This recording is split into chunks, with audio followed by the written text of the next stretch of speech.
Ramai orang di luar sana bijak tetapi tidak mampu menyampaikan mesejnya dengan meyakinkan.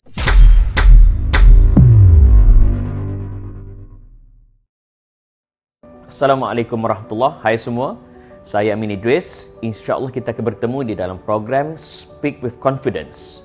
Ramai orang di luar sana bijak tetapi tidak mampu menyampaikan mesejnya dengan meyakinkan. Dan seni bercakap ni dia bukan bakat semata-mata. Ianya boleh dipelajari, dilatih dan dikuasai. Malah komunikasi berpengaruh sangat penting untuk kerjaya, untuk bisnes dan juga untuk kepimpinan. Dan istimewanya program ini yang akan dikenalikan oleh sahabat saya Rizal Rashid akan fokus kepada pertama, skill bercakap dengan yakin, kedua, berstruktur dan ketiga, berpengaruh.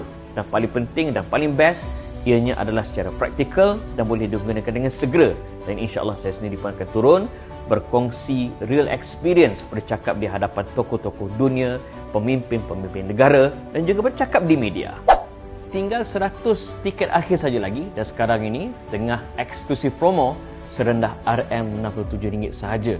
Dan harga akan naik bila masuk ke fasa last call apabila kuota ini habis. Jika anda serius untuk improve dan upgrade skill bercakap anda, jumpa saya di Speak with Confidence.